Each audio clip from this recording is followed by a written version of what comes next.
Well, Happy New Year, Kusha, Happy New Year, Ariana. and welcome back. We have to start right away by talking about President Trump's forced removal of Venezuelan President Nicolas Maduro from office. Yeah. Things are moving very quickly, but as of this taping, Maduro and his wife were being arraigned on federal charges in Manhattan. Trump has been calling Maduro a narco-terrorist for months as a way to justify firing on small boats off of Venezuela's coast. At the same time, Ariana, Trump hasn't been shy about naming another incentive for intervention. Namely, oil. Yeah. Back in December, President Trump said, quote, "We had a lot of oil there, and they threw our companies out and we want it back." And, it is true that in the early 2000s, Venezuelan President Hugo Chavez did seize assets that were owned by U.S. companies. Yeah, but U.S. companies drilling and exporting Venezuelan oil. And, does that justify breaking a United Nations charter, which makes it illegal to use force against another state? Yeah, it's a great question. Venezuela has the largest oil reserves in the world. It has a long-suffering economy, a deeply unpopular leader. Right. I mean, Maduro does not have a good record. A report by UN investigators just released in December revealed a decade-long pattern of killings, torture, violence, targeting his opponents and carried out by Venezuela's National Guard. He is a deeply problematic character. And the question is, what is the U.S.'s role in dealing with it?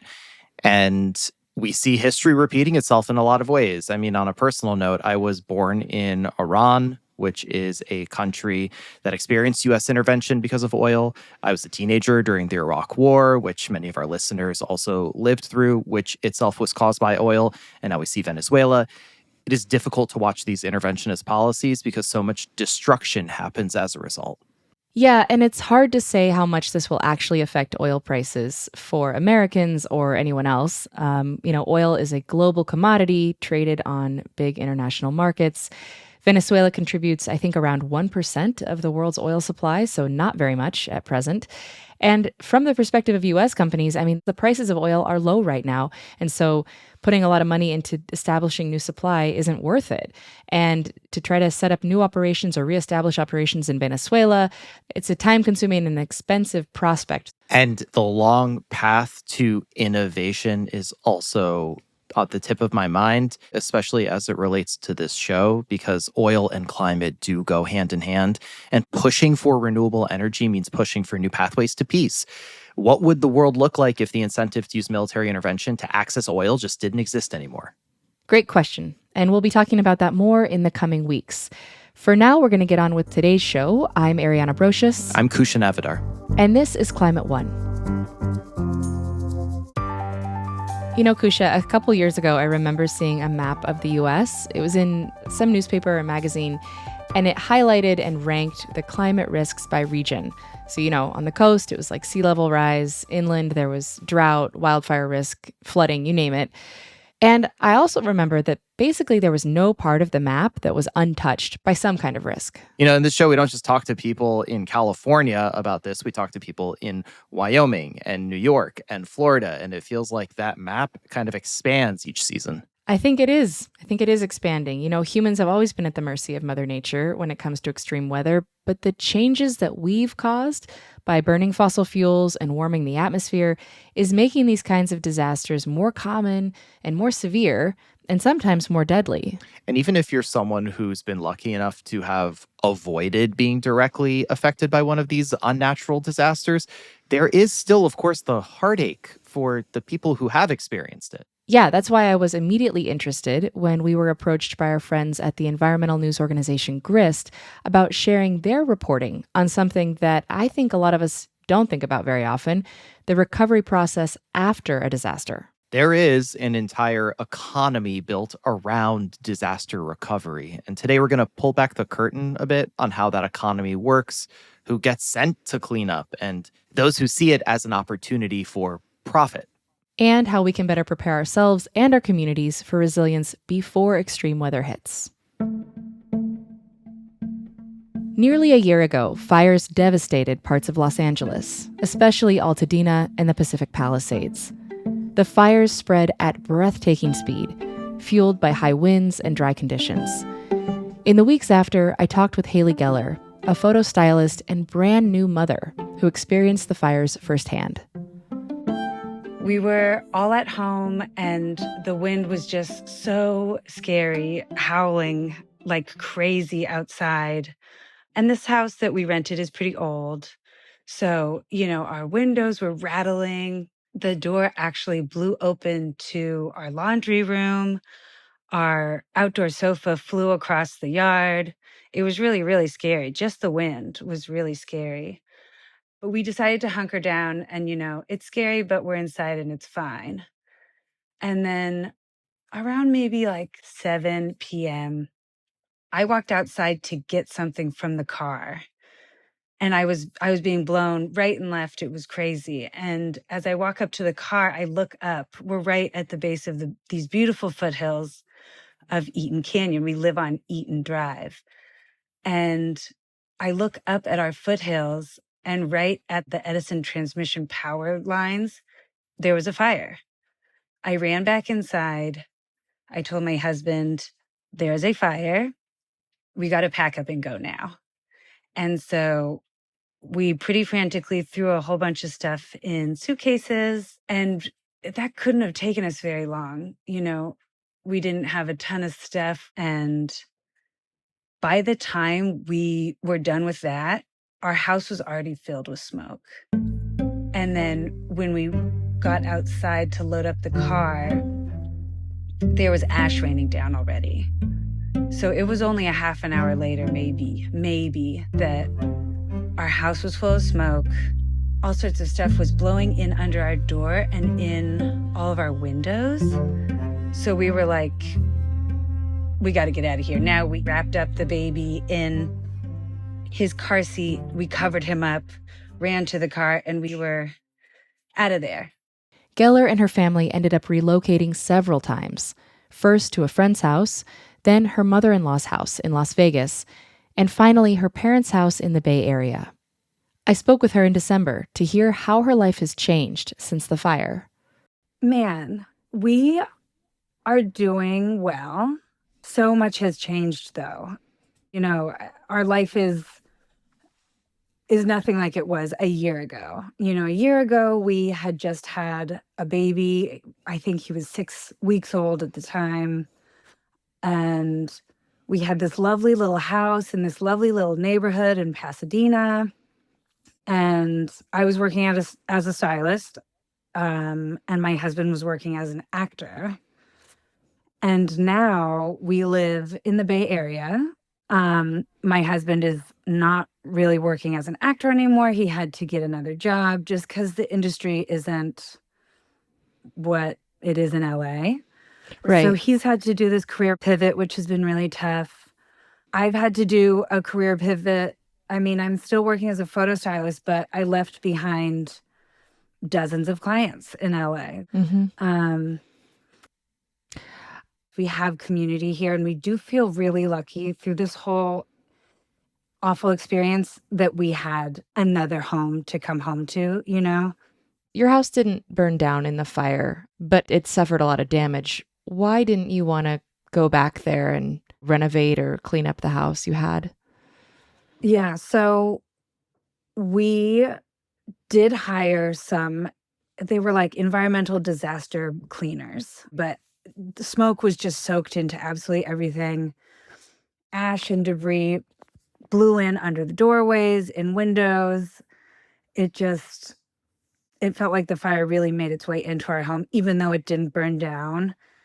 I remember my husband and I just looked at each other and we were like, we really got lucky that our house is here, but it still doesn't feel safe. And at that point, our son was just 2 months old, and we still didn't feel comfortable being outside. And we were like, there's no way, if our adult lungs aren't safe outside, that his 2-month-old lungs are safe. And we were like, this is crazy, but I think we should get out of here. And then eventually the city of Pasadena did do testing, and they tested all these parks around our neighborhood. We had this really sweet one at the end of our block, and then another one right around the corner. And they found lead in the soil there. And Yeah. that's a park that we took when my niece visited. We took my niece there. We would have friends with slightly older babies come, and we would take them there. We were always in these parks and always on neighborhood strolls. And just to hear that they found asbestos and lead and some other crazy chemicals that we were like, yeah, I think we made the right choice to leave. Well, what struck me about hearing your story the first time was just the sort of mind boggling idea that in the midst of evacuating and being terrified and trying to protect your child and, just trying to find a safe place, in the aftermath of that, you still have to kind of continue some semblance of a normal life. I mean, your husband was working, you still have to pay your bills, life kind of goes on. And so how did you navigate that tension, in the weeks and months after the fire? You know what? This actually came up so many times when I was talking to friends, and especially other mothers in my pregnancy group and different mother circles that I was a part of. I was so lucky that I was still on maternity leave, Yeah. because my full-time job at the time was figuring out how in the world you become a mother and you mother an infant. And so I was doing that.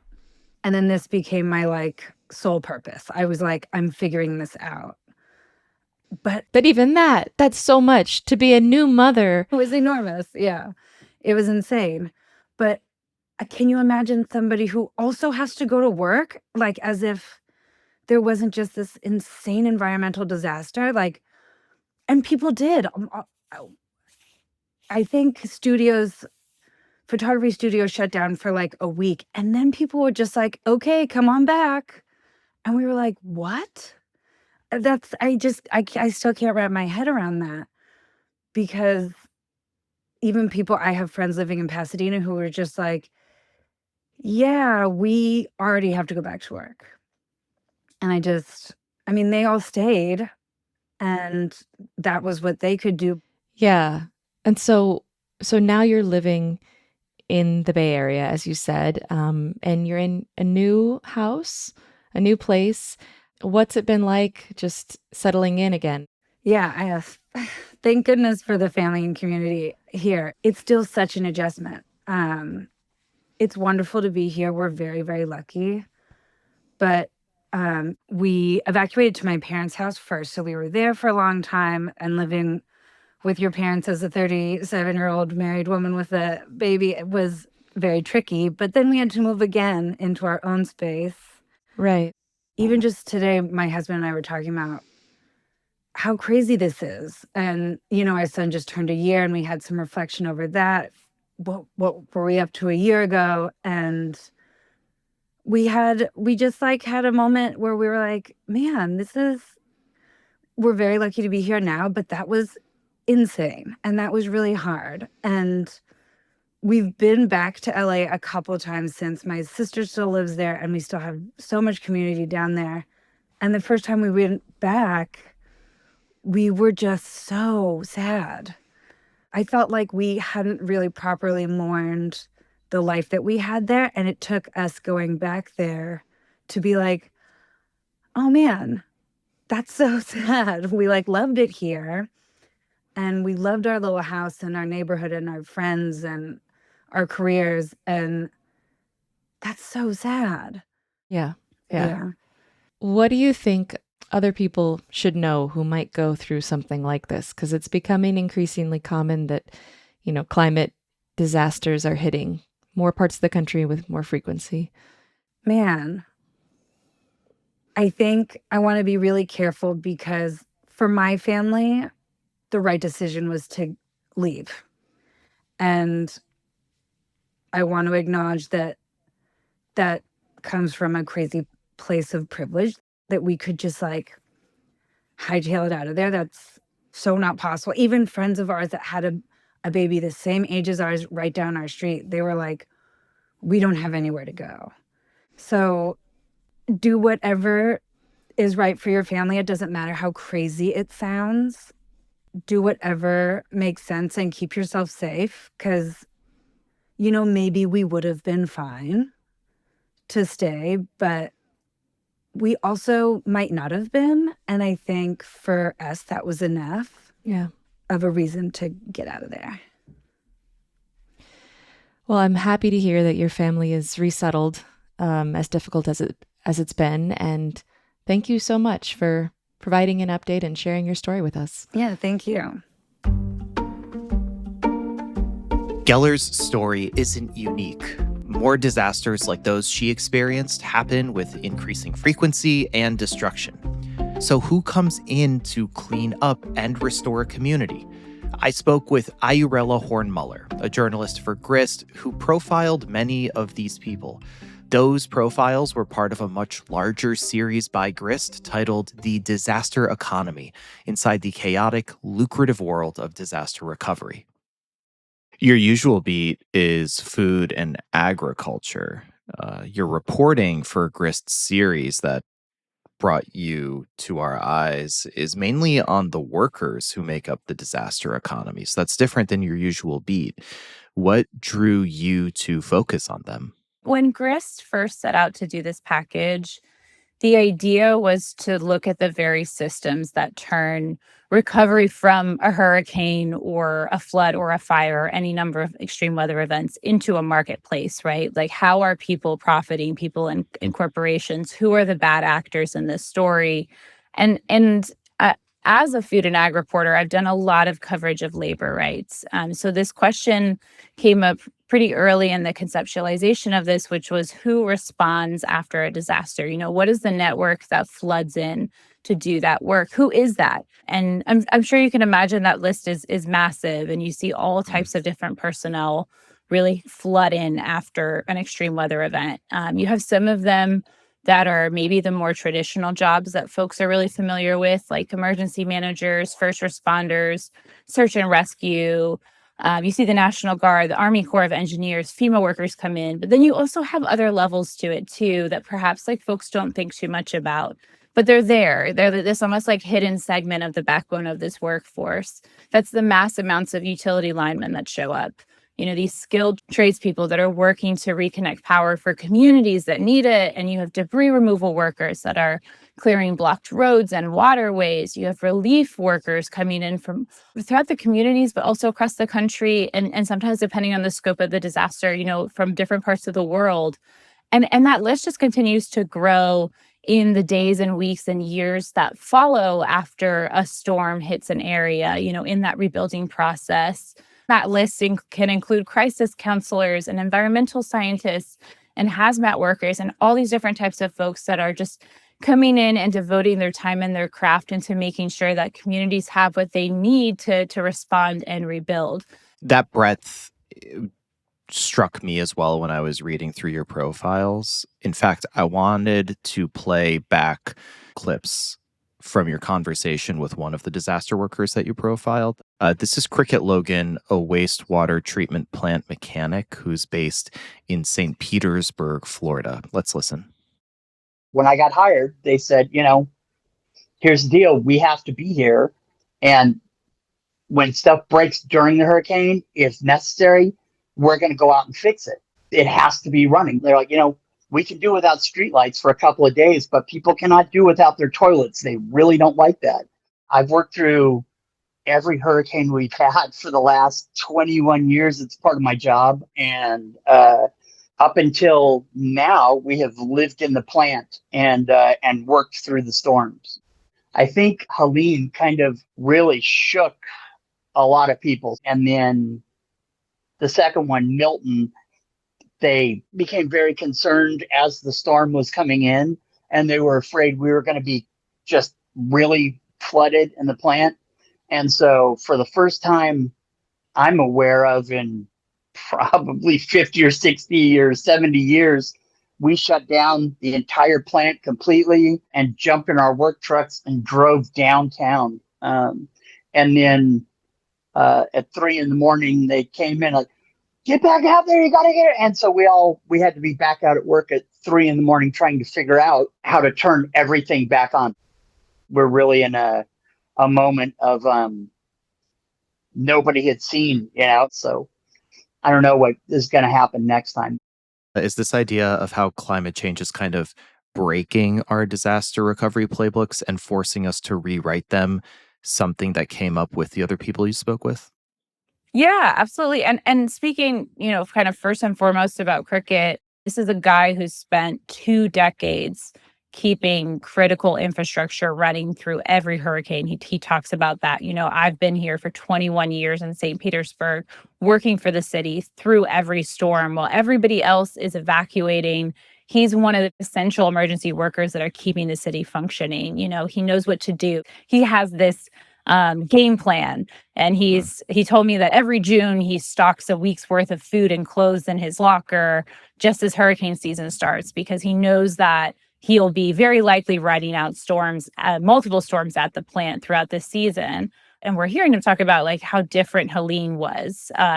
It was It's the first time in all of these decades that they shut down the plant. They evacuate all the workers downtown, and then they send them back in when the systems are failing and sewage is overflowing from manholes all over the city and seeping into homes. And like I think you can hear it in his voice too. It's like this visceral thing. You feel him feel, oh, this is so different. And I wanted to flag that because it was really haunting to me to hear him talk about how Helene shifted the way he thinks about hurricanes, and what happens if we're not ready, if we're not fortified against the next big storm. Now he's not even talking about himself personally. He's talking about his job and how important it is to the city. I talked with Corey Amundsen as well, who's an emergency manager in Florida, and I'll bring that up because before Hurricane Milton, they had 14 tornadoes developing in Highlands County, hours south of where I am in Florida, and not even in that direct path of the hurricane. And Corey was talking about how he's never seen anything like this before. They didn't even know to be concerned about it. They didn't even have their emergency shelters ready and open because it wasn't even in the timeline that their protocol had called for to have shelters ready. And suddenly he's like fielding calls from his team and from first responders and all these people he's responsible for, because they're going, there's tornadoes developing. We don't have shelters open. He's got staffers on the road, and everybody's sort of panicking, and it's like this chaos. And so they had to rewrite their playbook. He talked about how this year they extended their timeline of when they even begin opening emergency shelters before a hurricane makes landfall, before a hurricane hits. So yeah, I do think it really underscores this theme of like, workers are rewriting their disaster response and recovery playbooks because of climate impacts. You can find a link to this story and the whole series at our website, climateone.org. Coming up, the people who clean up disasters put themselves in harm's way for little financial reward. You have this disaster restoration industry that's really capitalized on low wage and oftentimes immigrant labor performing the most difficult, most dangerous tasks. That's up next when Climate One continues.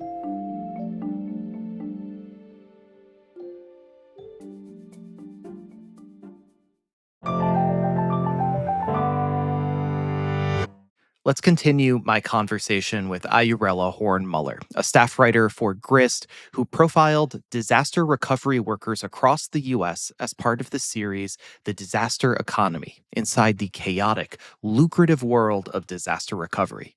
A large part of rebuilding is the mental side, and you spoke to people who work as disaster mental health responders. Yeah, I talked with Priscilla Das-Brailsford. She's a trauma psychologist that responded to Katrina.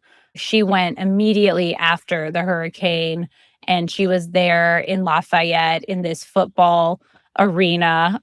She was running a triage mental health clinic, and it was basically just a folding table and a handwritten sign posted above it. And she talked about like the range of experiences she had. Like she was sleeping in one of the boxes in the football stadium with the other volunteers. And they just had these long, grueling days at this table where they were, providing services, providing crisis counseling to everything from older adults that were dealing with this information that they had heard through people they knew, that the bodies of their missing family members had been seen on a dock somewhere nearby with tags on their toes, or she was sitting at one point with a little lost 8-year-old girl and coloring with her and creating this like semblance of peace for her in this really, really busy, chaotic, and grief-stricken, arena and area.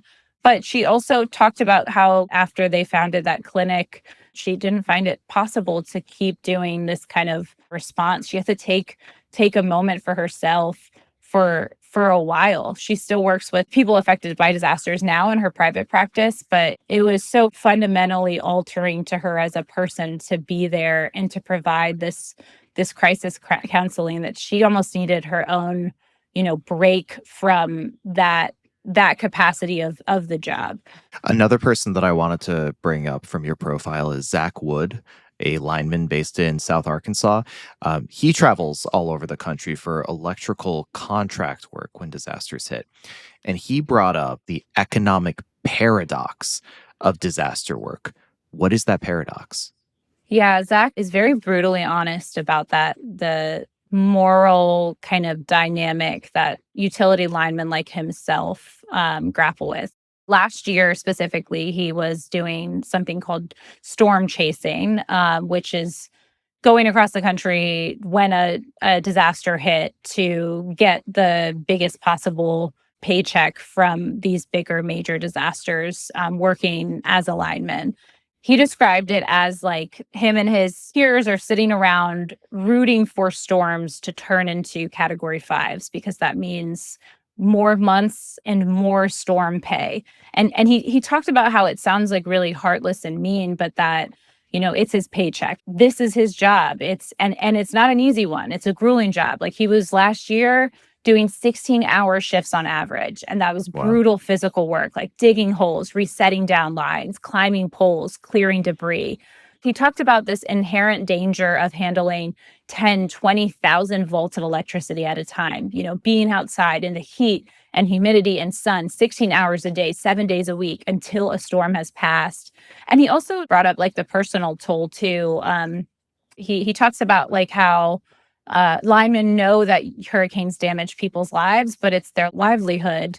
And I think Zach really embodies this really kind of uncomfortable truth about the disaster economy. There are people whose income directly benefits from climate catastrophes getting worse. They're aware of it. They need that money. It's not evil. It doesn't make them evil. It's just the system we've created with this, disaster recovery-based marketplace. Yeah, and there is a separate yet connected uncomfortable truth related to that, which is in times of chaos, there are opportunities for bad actors. I mean, what examples of wage theft, of exploitation, unsafe conditions have you encountered in your reporting? Yeah, there's kind of two pieces to that exploitation piece, like of the disaster marketplace. Like you have this disaster restoration industry that's like really capitalized on low wage and oftentimes immigrant labor.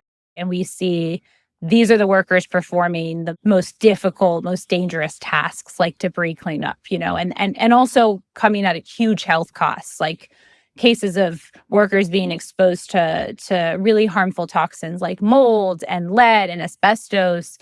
There's actually a study done by the Southern Poverty Law Center that found that around 80% of workers surveyed said they were victims of wage theft while they were working in New Orleans recovery in those capacities after Katrina.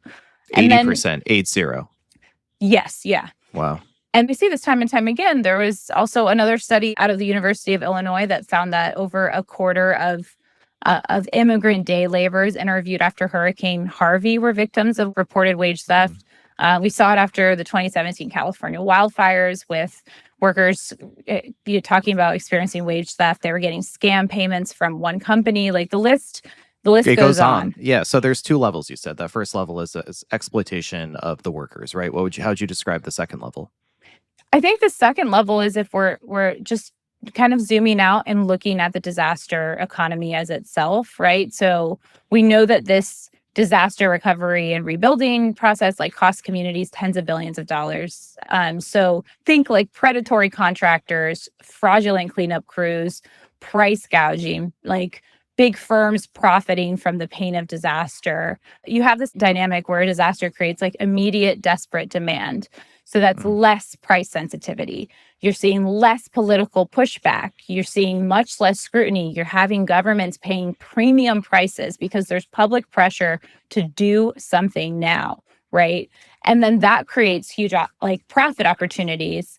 The other piece I think I would flag when we're thinking about this exploitation question, I want to go back and bring up Corey Amundsen, the emergency manager in Highlands County, Florida. He told me this one thing when we were talking. He said, "This is a direct quote. I'm one person. When we go under a local state of emergency, I'm the guy who is supposed to have a plan for everything. I'm supposed to know everything, and I'm supposed to know what to do, how to do it, where to get it." And that's an insane amount of responsibility for one person. There's a lot of emotional labor to that. But also, I'm bringing this up because I want to kind of stress that Corey really represents to me this like overstretched public sector side of disaster response. Like the exploitation here that I see is it isn't somebody getting rich off of him. It's that like communities are relying on and expecting one person or exceedingly small teams to handle these like increasingly complex, unprecedented disasters without adequate resources or support, and if these individuals or these teams, if they burn out or make a mistake under that pressure, people could die. And that's a very different kind of exploitation because it's like putting these impossible burdens on public servants while the infrastructure and funding that they need to actually do the job well that they do, like we keep seeing that getting slashed and burned. Yeah, I'm happy you brought that up because it gives us an opportunity towards the end of this interview to kind of take a 10,000-foot level about how to move forward because the number of billion-dollar disasters has steadily risen over the last 2 decades as climate warms. And early this year, as you know, the Trump administration ordered NOAA to stop releasing its billion-dollar disaster data, which eliminated some of the clearest measures that we had of how expensive these events have become. So there's a loss of transparency. There is this exploitation, the 2-level kind of like vulture framework of what you're describing with the challenge of disaster recovery. So how does that influence everything we've been talking about, how the country prepares for and responds to and recovers from disasters moving forward? Yeah, I do want to flag that the Trump administration did retire. I think that was the framing, that the $1 billion data set. But in October, the nonprofit Climate Central actually brought it back. Aside from that, though, that's certainly not the only decision we've seen made in terms of policies throughout the Trump administration regarding, disaster response. We've seen FEMA lose like roughly 2,400, a little bit more employees, like about 9.5% of its workforce. That really erodes our institutional capacity to respond to disasters.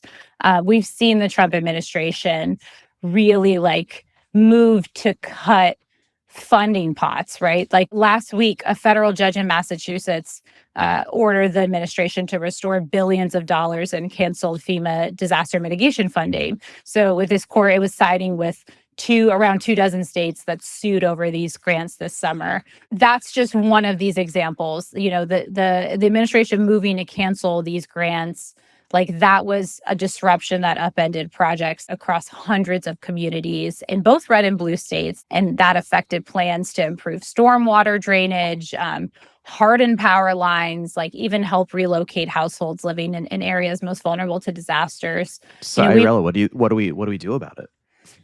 Well, I think first and foremost, we're in a time with an administration that's said time and time again, that they want to move away from a federal response to disasters. They said that they want states to handle more, but they're simultaneously cutting the funding that states need to do that. So I think I want to underscore it's creating this like perfect storm where local emergency managers like Corey that I brought up, they have more responsibility, they have fewer resources, they have more frequent and severe disasters, and they're just expected to sort of just like figure it out. One thing that's come up a lot in my reporting on this is that for people who study this, disasters could actually be opportunities to build better local capacity. So like if local governments and state governments invested in prevention, right, rather than just responding, you'd be able to build better local capacity. So that's like investing in workforce development and building up infrastructure, increasing investment into resilience. Like we know that has a huge economic return. I think there's roughly $6 of benefit for every dollar of expense. So when we invest in prevention rather than just like responding after disasters hit, then that creates more of a system where you have like local communities that can galvanize and move and help one another and help with that recovery and rebuilding process. A fundamental solution is of course addressing climate change itself, right? Like every fraction of a degree of warming, it just means more intense disasters, more demand for disaster workers, more opportunities for exploitation. If we continue to let infrastructure just kind of decay, we're not investing in workforce development, and then a disaster hits and we're dependent on outside contractors who can charge whatever they want, then we continue to see these problems. Ayurella Horn Muller is a staff writer at Grist, where she covers food and agriculture. Ayurella, thanks so much for joining us on Climate One. Thank you for having me, Kusha. Coming up, the chaos surrounding disaster recovery can create dangerous incentives for profit. There are unscrupulous actors that go door to door at a time when people might be extremely vulnerable and reeling from the shock of having been hit by a disaster. That's up next when Climate One continues.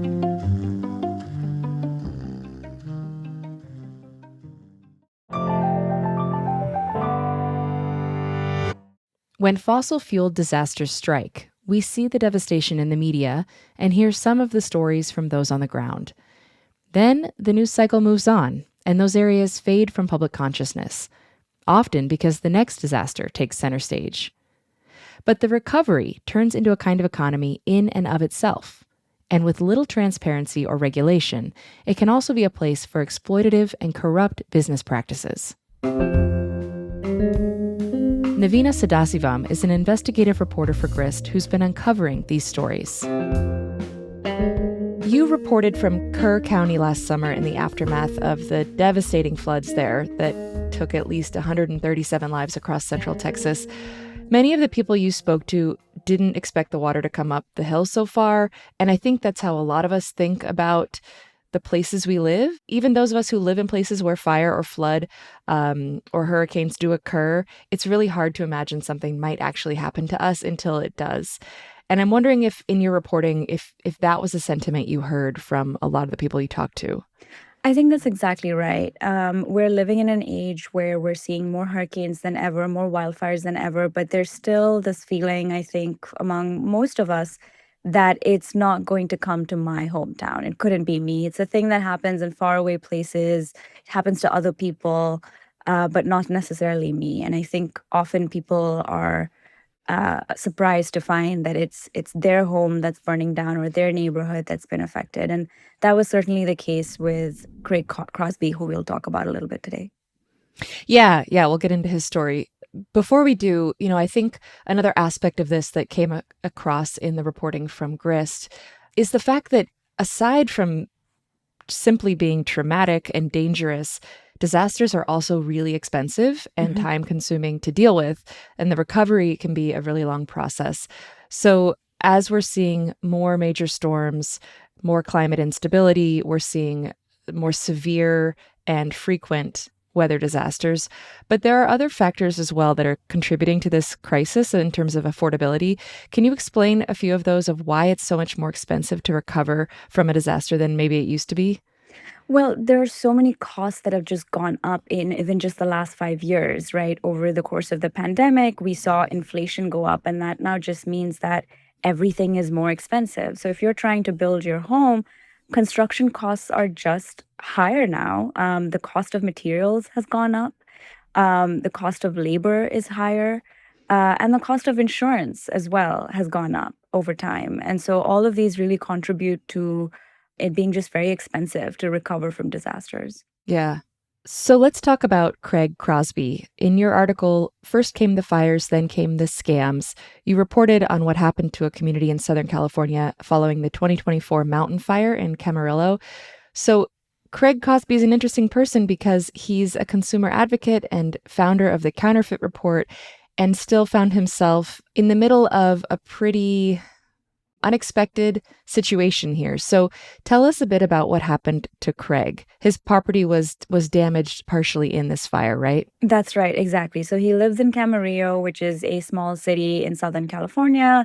He is hit by the mountain fire. He has an avocado orchard that completely burns down, and part of his home burns down. And there's a lot of fire damage and smoke damage to his home. And as you noted, he's a very savvy guy. He likes to get things in writing. He's very careful, thoughtful person, and works as a consumer advocate. So, in the days after the fire, he has a couple of people come knock on his door and say, hey, we're with a franchise of a national restoration company called ServPro. We're canvassing the neighborhood and we're trying to help people out. And at this point, Craig is still surveying his home. He's trying to get a good sense of what is it going to take to restore this property. And he wants to be really methodical and thoughtful about it. So he's not quite ready to commit to them, but he agrees to allow them in and conduct an assessment. They hand him like a one-page form, and he says, I'll sign on to this, but I'm going to add some of my own clauses. And so into that one-page form, he writes in he only wants inspection, assessment, documentation. And he also explicitly writes in his insurance agent's name and number and confirms with them verbally that they are covered by his insurance company. And they, confirms with these people. Exactly. That they take as insurance, yeah. Exactly. And so that was, something that he was very careful about because he didn't want to get stuck with the bill. And they reassure him. They tell him, we work with all major insurance companies, including yours, which is AAA, and we should be good to go. And so once he signs that form, a dozen or so people come in and they start cleaning and they start moving things around. And he's observing this. And he's under the impression that they are working with his insurance company. The insurance company is copied on a lot of emails going back and forth between him and the company. And over the course of about a week, 10 days, they begin moving things around. They begin cleaning things. And he's around and he starts noticing that they seem to be cleaning parts of the house that are so fire damaged that it would need to be tossed out. So, handles that have melted, right? You essentially need to replace them. But he notices that they're cleaning those melted off handles and other parts of the house. And so he thinks that's a bit curious, but, he thinks these are professionals. They're associated with this well-known national restoration company. And the insurance company is involved. And so he thinks he's done his due diligence. But trouble really starts when they start working on his HVAC system and they end up damaging it and damaging parts of his house. And so that's when he gets really concerned and he's worried about the workmanship and he's worried about, who it is that he's dealing with exactly. And he calls up his insurance agent and says, hey, these people are damaging parts of my house. I'm not sure what's going on. And over the course of that conversation with the insurance agent, he realizes that they were never approved by the insurance company. Yeah, and that comes as a big surprise to him. He is totally taken aback. And in fact, his insurance agent tells him, well, not only did we not approve this particular franchise of ServPro is on our internal blacklist. And so all kinds of warning signs go off for him. Yeah, this maybe isn't the first time they've done this. Right. And so he immediately tells them to leave. He wants no more work in the house. And then he approaches them and tries to tell them, hey, you owe me roughly $20,000 for the damage that you did to the HVAC system. The additional damage on top of the fire damage. Precisely. So you can start to see how this is starting to become a nightmare for Craig, right? Yeah. And the company says, no problem. We will, cover those costs. We sincerely apologize. And all you need to do is you need to sign a form releasing us from all of these claims, right? So we're going to pay you, roughly $20,000. And, we just need you to sign this form. And so, of course, the second he signs the form, he is then sent an invoice of roughly $60,000. And he is told all of the cleaning costs now come up to about $60,000. So $60,000 for the cleaning work and the assessment work that they did in the house. And he's obviously really taken aback. And so he's essentially being told, we'll fix your HVAC system. We'll give you the $20,000 for your HVAC system if you pay us $60,000. And so he feels like this is a trap. And he tells them he's not going to pay. And it's unfair and he's not going to do it. And of course, the insurance company is not going to pay the $60,000 because this is not a company that they approved the work for. And so he's in a tough spot. And at this point, the company decides to escalate. They file a lien against his property. And a lien is a legal tactic that, anybody who works on your home, whether it's a plumber or electrician or painter, comes in, does the work. And if they don't get paid, they can file a lien with the county recorder's office. Mm-hmm. And that it is a legal strategy. But in this case, it turns coercive because they put this lien on his house, which shows up on the official record. And they say, essentially, you need to pay us the $60,000 so we can release you from this lien. And at that point, he's still kind of fighting back and he's saying, no, this doesn't make any sense. And the company then takes him to court. See, this just is so mind-boggling because I'm thinking to myself, how is this legal? Yeah. Is this even legal? Yeah, it's a great question, right? So filing a lien in itself is a legal maneuver. It's very much on the books, but it's the way in which it's being done here, right, that is coercive, essentially. And so when he gets sued, Craig is not one to back down. He goes back to them and says, I have all this paperwork showing exactly what I asked you to do and how above and beyond that you went, and how I feel that you are now trying to coerce me, and this is manipulative, and it's essentially elder abuse and fraud. And so he files counterclaims in court, and that played out over several months. Yeah, what ended up happening? In the end, we published a story a couple of months ago, and a day after the story published, the company dropped their lien and eventually dropped the lawsuit against him. Craig's counterclaims are still standing. He's still proceeding with his lawsuit. And he says it's because of the time and effort that this took, and he believes he's not the only one. In fact, he knows he's not the only one. There are other neighbors who've also been put in a similar situation, at least about a dozen other people who also received exorbitant bills. I spoke to one really, an elderly woman in her 80s who got $100,000 bill. $100,000? Yes, for precisely the same sort of situation where there wasn't any reconstruction done or restoration done. It was essentially cleaning of the property. Yeah, the thing I think that comes up for me too is how, this sounds so egregious.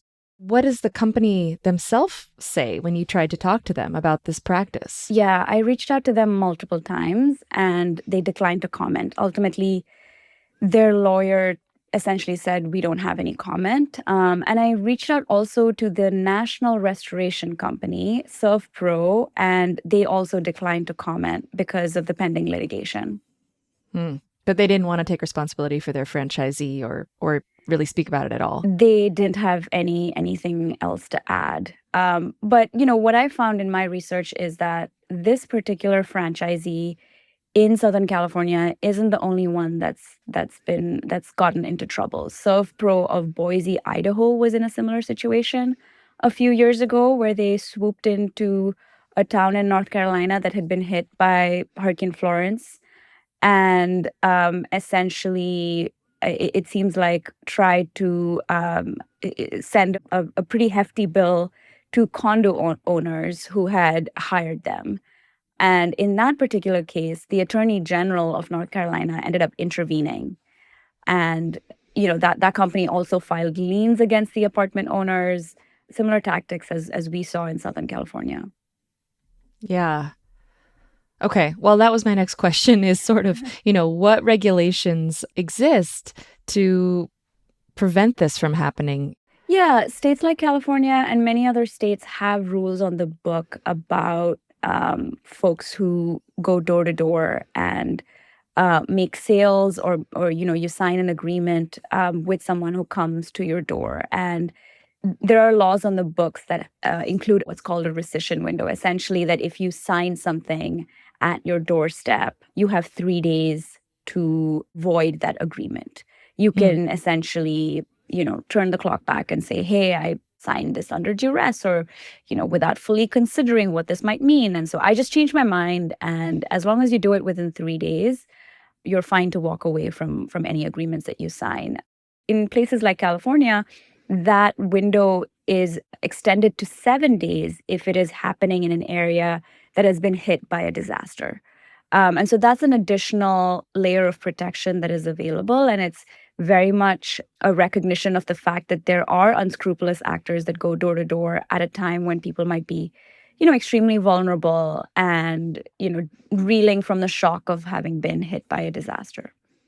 Yeah. All you want to do is get your life back. Exactly. What's been the most surprising thing to you in covering these post-disaster scams? The most surprising thing to me, a couple of things. One is the scope of this problem. It is extremely widespread, very rampant in disaster scenarios, that you have people swooping in from out of town, contractors who come in and say, hey, I can do this work for cheaper, pay me half up front. You pay the person and they disappear. Or they come in and they tear down part of your house and then take, a deposit or half the funds or some portion of what you agreed to, and they never show up again. And this, I heard from experts, is extremely common. What really struck home is just the estimates that exist about how rampant and prevalent it is. In 2024, we spent as a nation something roughly on the order of $180 billion on disaster Wow. recovery, because we're hit so often by floods and hurricanes and wildfires. And estimates are that something on the order of 10% of that is lost to scams and fraud. Yeah, I wanted to ask you about this because it's so interesting. So this is money that is being paid by insurance companies, right? Claims that are being paid out in some cases, and then it's just it's fraud. It's being taken for work that isn't completed. And so it's just a loss that then is borne by the insurance company. So who ultimately bears those costs? Those costs are eventually passed down to customers, consumers like you and me. It shows up in your insurance bill, if not explicitly, it's baked into those calculations, because as the cost goes up for the insurance company to deal with these disasters, that cost has to be borne by, all of their customers. So it eventually shows up in our premiums. Mm-hmm. So Grist has a guide for renters and homeowners that was published along with this series of articles on knowing your rights, how to handle FEMA aid and insurance claims, avoid these contractor scams we've been talking about, and rebuild in a way that can protect their home more from perhaps future disasters. So let's just walk through a few of these things about how people can protect themselves. What are some of the things to maybe be on guard for immediately following a disaster that affects you? I would say even before a disaster hits, the time to prepare is before you're in one of these situations. And what experts told me is that you should have a handy list of trusted contractors, plumbers, people that are known in your community, that have been vetted, that you have vetted, or your neighbors or people that you trust have vetted ahead of time. Once a disaster hits, some red flags to watch out for are people who go door to door. Not all of them, but in a lot of cases, that's immediately something to be on guard about. Especially if they're trying to pressure you to sign something, if there is a sense of urgency, if they're telling you that, you may not be able to find another contractor, or, I can do this for cheaper. All of those are potentially red flags that you should be kind of careful about. So, if you do find a contractor, check if they're licensed. Pretty much Mm-hmm. every state has a licensing board for contractors. Try to see if they're licensed. Try to ask them, who else have you worked with, and try to figure out, if there are other homeowners that you can talk to about the quality of their work. Check places like the Better Business Bureau to see if they have a profile. And if you're working with an insurance company, run the company by your insurance agent first, Mm-hmm. and ensure before you sign anything that your insurance company approves of the vendor. And also ask for estimates ahead of time. Have the contractor draw up an estimate for how much it would cost. And this is what's tough, is ideally you'll be receiving estimates from 3 or 4 different contractors, so you can take a look at the sort of price range and see if one is exorbitantly high or suspiciously low. Then you can start to ask smart questions, but don't go with the first contractor that you meet. And I have to say, that sounds so additionally overwhelming. Yep. Those are good practices. Those are ways to protect yourself. And let's acknowledge that it's difficult immediately following something like this. You're just trying to kind of figure out what's next, being approached by people, getting multiple bids when you're in a normal state of affairs is time consuming, Yep.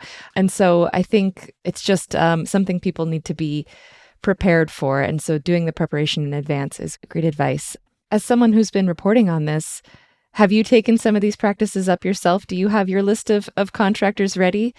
I live in an apartment building, and some of my neighbors have actually put together some resources that are really useful. And typically, when I need work done, I'm often asking my neighbors for like a plumbing contact or an electrician that they've worked with that they like. And so there are folks who have been vetted by my neighbors, and so that's who I tend to rely on. But that's a great point. I mean, that's another aspect of this, is the powerful role that, mutual aid, community help can offer in these situations, and just knowing your neighbors, knowing people that you can rely on and can help you in these situations. So that's a good point. Naveena Sadasivam is an investigative journalist and editor with Grist. Thank you so much for joining us on Climate One. Thank you for having me. Before we go, we wanted to leave you with one last note from Cricket Logan, wastewater treatment mechanic in St. Petersburg, Florida. My job is what it is, and the guys I work with are some of the most important people in my life, and we take care of each other and get through it. There have been times when, the hurricane misses us and they go, okay, anybody who's willing, load up in trucks and head up to the Panhandle or wherever they need us. It feels really good to go out, and whether you're cutting trees in half in the middle of the road, and dragging them out of the way, or whatever needs to be done, that we can go there and do that work is really cool. For a bunch of blue collar guys to be able to go out and really feel like you're doing something worthwhile in a different community, and then come back to work. You can find all the stories discussed today and the whole disaster economy series at grist.org. Highly recommend it. It's great reading. Oh, also, before we go, we're launching something exciting. Have you ever wanted to send us a voice message? Well, now it's easier than ever. We want to know what climate topics you're thinking about or following in 2026. You can leave us a voice note at climateone.org/hello. That's climateone.org/hello. Climate One is a production of the Commonwealth Club. Our team includes Greg Dalton, Brad Marshland, Jenny Park, Austin Colon, Megan Basilia, Kusha Navidar, and Rachel Lacey. Our theme music is by George Young. I'm Ariana Brocious.